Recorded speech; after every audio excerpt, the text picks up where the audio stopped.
Aloha! This is lesson 52 from A Course in Miracles with Hope Johnson.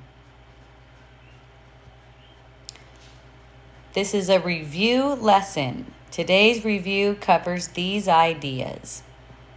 Number 6. I am upset because I see what is not there. Reality is never frightening. It is impossible that it could upset me. Reality brings only perfect peace. When I am upset, it is always because I have replaced reality with illusions I made up. The illusions are upsetting because I have given them reality, and thus regard reality as an illusion.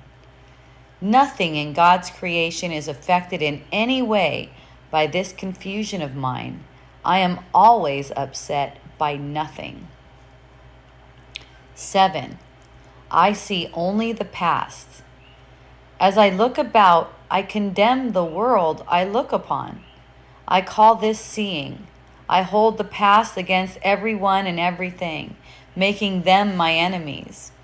When I have forgiven myself and remembered who I am, I will bless everyone and everything I see. There will be no past, and therefore no enemies, and I will look with love on all that I failed to see before. Number 8.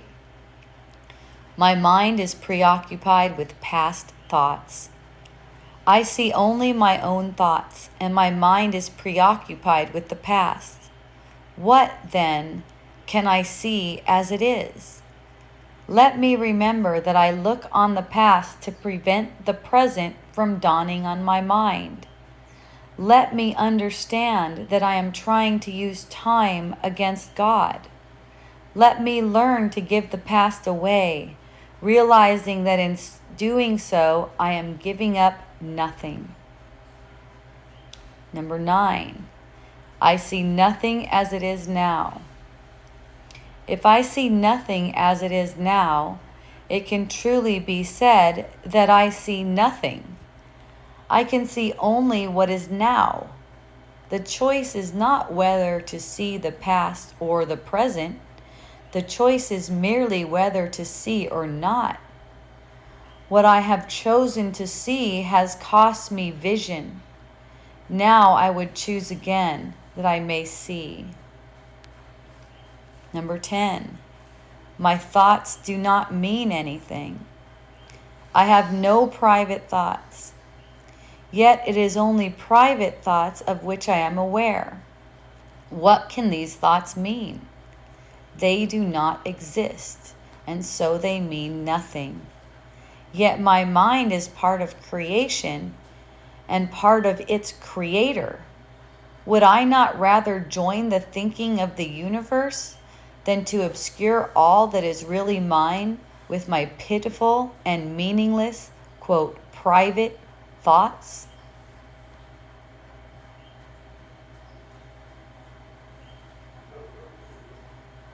I am upset because I see what is not there. And reality is never frightening. This is wonderful to consider. If I am afraid of anything, and if I'm upset, I'm afraid, that's for sure. Any kind of upset. Just a sense of a little irritation is enough. That's fear. And so on seeing reality, you wouldn't be afraid. There's nothing to fear in reality. So if you get a sense of fear, you must be afraid. And you must be afraid because you see something that isn't even there. I know for me, when I'm aware of this, I'm immediately released from being afraid, being irritated. Even little irritations that you seem to have against certain people, maybe someone's voice, maybe a dog barking, maybe a refrigerator humming.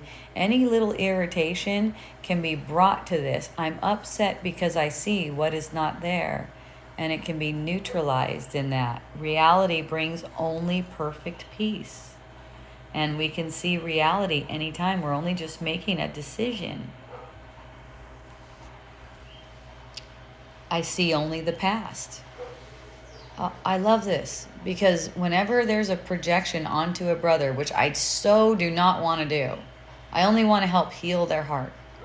Whenever there's a projection onto a brother, the projection is always because of past. It's painting their past on them right now when they're only deserving of love, when God sees them as only perfect. And here's the thing that Jesus teaches too. It's like once you're able and willing, you're always able, but it's a thought that you're not able. Once you're willing to see your brother only in the present, only in the light of God's love, and someone in whom God is well pleased, that's when you can see them truly, and you know yourself truly, and you're able to just be loving toward everyone. And you have to be loving toward everyone to really feel the love of God. You can't hold any grievance toward anyone and also be at peace. It's not a possibility. So relieving everyone, who you are, who they are, everything. It's like it causes you to stop condemning the world. And when you stop condemning the world, it's lovely. When I have forgiven myself and remembered who I am, I will bless everyone and everything I see. Yep. That's kind of the turning point when you just start knowing that this is a dream and you forgive it all, and then right. You understand who you are. Right. Well, it's like when there's a projection, it's a projection of past thoughts. So that's why it's I see only past. So you're saying I see only past. This is what's allowing you to be forgiven for the projection. Your forgiveness is like forgiving this false self. I mean, you don't need any forgiveness. But it's like you need your forgiveness. You don't need God's forgiveness. It's like you extend the forgiveness for projecting onto a brother your past. And in that you forgive. You're forgiven, and you remember who you are, and the blessings just flow. So in Course in Miracles, forgiveness is kind of like part of the mind training. It like neutralizes those beliefs that you had. Right. It neutralizes what I thought happened didn't happen. So when I find myself projecting onto a brother, forgiveness is what I thought happened, what I thought he didn't even happen. So then it's back to these are my past thoughts projecting and holding of a meaningless world. Through condemning the world, I'm propping it up. My mind is preoccupied with past thoughts. That goes along with the last one. This is number 8. My mind is preoccupied with past thoughts. Let me remember that I look upon the past to prevent the present from dawning on my mind. In the present, there's only love. So it's like this is a strategy of the ego to look at the past, project onto people, so that you can deny the reality of love in the present moment right now. And you don't want that. So you're seeing by recognizing my mind is just preoccupied with past thoughts. Nothing's really happening that I think is happening. My mind is just preoccupied with past thoughts. Then you can extend love and be grateful to all of your brothers. And in that, your forgiveness is being made real to you. You're being forgiven by yourself. I see nothing as it is now. Number 9. The choice isn't whether to see; it's whether to see or whether to see the past or the present. It's whether to see or not. Right? It's not okay. Let me get to the present. It's like, I've seen a lot of people try that. Let me get to the present now. And they're like, how do I get there? This is like showing you how. Here's how you get to the present. You notice that you're projecting out of the past, right? And you're seeing nothing as it is now because you're projecting.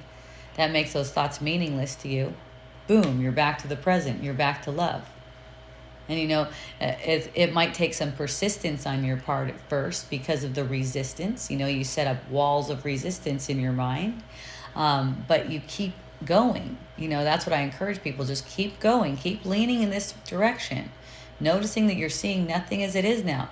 At one point, you're going to see that these thoughts are meaningless. Why should I hold them? And it's going to be obvious. The choice is obvious. I'm going to choose to see. And when you realize that it's just a dream, these thoughts and images that are coming into your mind are like planted there, like some play script or something. It's just totally phony. It's just a dream. Then everything's like, oh yeah, this is all nonsense. Right. So it goes back to using it for love. And then it becomes very playful like that. You just use it for love. Whatever it is you find yourself doing, whatever it is, it doesn't matter. You don't judge the circumstances. You just use it for play. You use it for love. No matter what you perceive, you end up extending love because you're neutralizing thoughts that are coming from the past to affect the present for you. And you don't need those thoughts affecting the present. The present is fine just out as it is. So basically, projecting is believing those thoughts, those dreams that are coming into your mind. Right. That's projecting, you're believing those. Yes. And seeing is knowing that it is a dream. It is a dream. This and it's just about extending love. And so it's playful and joyful. That's seeing what it is. That's a true perception. It's having a true perception. It's a cleansed perception. And this is what this process is taking all of us through. Isn't that lovely? My thoughts do not mean anything. Number 10. I have no private thoughts. Okay? This is the thing. It's like there's this idea that there's this secret room in your mind where you're just thinking private thoughts and they don't have any effect on anything. It's imagining that the doing is what has effect on something. No, the doing is an effect. The behavior is an effect. So these thoughts, for one, they circulate the mind. They're shared. They are affecting the perception. They influence everyone because they just circulate the mind. And they're not real. They don't mean anything because they're occurring in a dream to prop up a dream. They don't even exist. They just totally mean nothing. And it's one mind tripped off. Well, part of it is tripped off. It's projected mind. I call it projected mind because it can't exist in heaven, this kind of mind that thinks in separation. It's projected mind. It's very powerful, though, because it retains, through your wish, it retains the power to make, not create, but make illusions. But your mind is part of creation, so, and part of your creator. So you have the power still of creation to deny reality to illusions, to forgive the world, and then those condemning thoughts. What it says here, pitiful and meaningless private thoughts, are something you just don't need to pick up on anymore. You go, someone asked me, how do I stop thinking these ridiculous and pitiful thoughts? I'm like, observe them as such, ridiculous and pitiful thoughts. Have a laugh that you even think you're interested in them. They're ridiculous and pitiful. How alluring is the dream? Right. They don't even mean anything. Yeah, how alluring is it to pursue those thoughts into where they lead, where they lead because you can feel it. Pain. Yay. What a fun 5 thoughts to play with. These advanced little descriptions on each one are really nice. Yes, so these advanced descriptions are what you're considering during this practice. No need to go back and read the lesson again at this point. You can read it anytime you want, really, but no need at this point. What the instructions are to consider these throughout the day in these forms. So have a beautiful practice. We love you so much. Ahui ho.